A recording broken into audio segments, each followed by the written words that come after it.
John Donne was an English poet in the 1600s. First a womanizer before he became a cleric for the Church of England. He was one of the first to use metaphors in his love poems, sonnets, and religious poems. His love poem, titled The Flea, is a metaphor for lust being a natural desire, as he tries to convince a woman to go to bed with him before wedlock. The Flea, by John Donne. Mark but this flea and mark it this, how little that which thou deniest me is. It sucked me first, and now sucks thee, and in this flea our two bloods mingled be. Thou know'st that this cannot be said, a sin nor shame nor loss of maidenhead? Yet this enjoys before it woo, and pampered swells with one blood made of two. And this, alas, is more than we would do. Oh, stay 3 lives and 1 flea spare, where we's almost nay more than married are. This flea's you and I, and this our marriage bed, and marriage templed is. Though parents grudge, in you we're's met, and cloistered in these loving walls of jet. Though use make you apt to kill me, let not to that self-murdered added be, and sacrilege 3 sins in killing 3.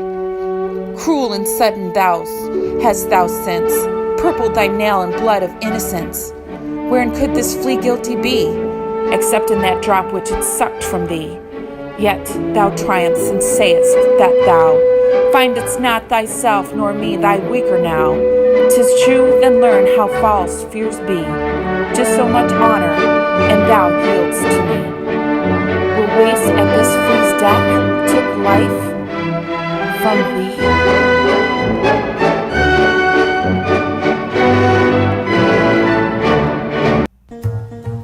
Hi, Gerald. Which moments, scenes, and ideas in this work contributed to your understanding of the culture, values, and society in which it was produced? Well, this poem was written in the 1600s by a womanizer at the time that later became a person of the clergy. So it was very taboo at that time to have relationships outside of marriage. So I thought it was very clever that John Donne used the flea as a metaphor for this. This could possibly have been a way to divert the audience from the message slightly so that it wasn't so crass and obvious that he was talking about sex outside of marriage.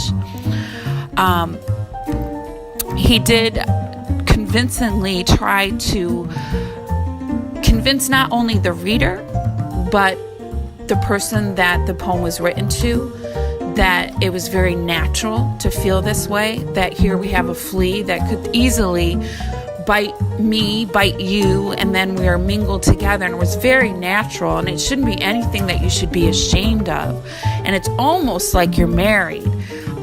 It's very clear that he's trying to convince her out of her guilt, and guilt in that time period about doing something outside of the church, outside of the vows of marriage, was a big no-no. It's something that could ruin a family, ruin a reputation of a person's namesake. So it would say, were we almost nay more than married are? As if like, well, we're almost married. We have our bloods mingled together in this flea. Comparing the marriage bed and that they're already in this temple of marriage because of this flea, and we shouldn't kill this flea because it represents us. So Egon, I have the same question for you, but instead of our understanding of the culture of when the poem was written, we're going to talk about how we think this how this comes into our own understanding of our culture today. Well, today's culture does not glorify marriage whatsoever. We very much glorify the recklessness of doing what we want, when we want, with whom we want, and even more now with women today as well, where that used to also be very taboo. A woman would be looked down upon based on her sexual relationships that she had. So it's interesting. The poem is kind of based on like trying to convince convince somebody out of guilt, but I don't feel like there is a lot of guilt in today's society surrounded by sex. Sex is in all of our media, it's in everything that we do, and actually marriage is looked down upon. A lot more people in this day and age are not getting married. They're just choosing to be partnered, and it's kind of implied that you would have multiple partners before you finally got married, as to your experience and your ability to hold a relationship for any length of time. So I just find it very interesting that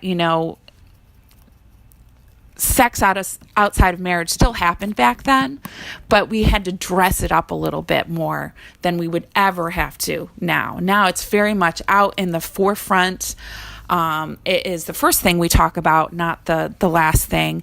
We don't have to refer to hiding our innocence or being ashamed of it, as it mentions in the poem itself about hiding innocence. Would you recommend this poem to anybody? Did you like it? Personally, I like the use of metaphors. I think it's a creative way of getting people to think outside of the box. I loved the use of the flea as the metaphor, because that's something you wouldn't necessarily think of as being a romantic metaphor. It's actually, something quite disgusting. But the mingling of the two bloods, symbolizing him trying to convince this woman to sleep with him outside of wedlock, seemed really clever and cute. But personally, I don't like fleas.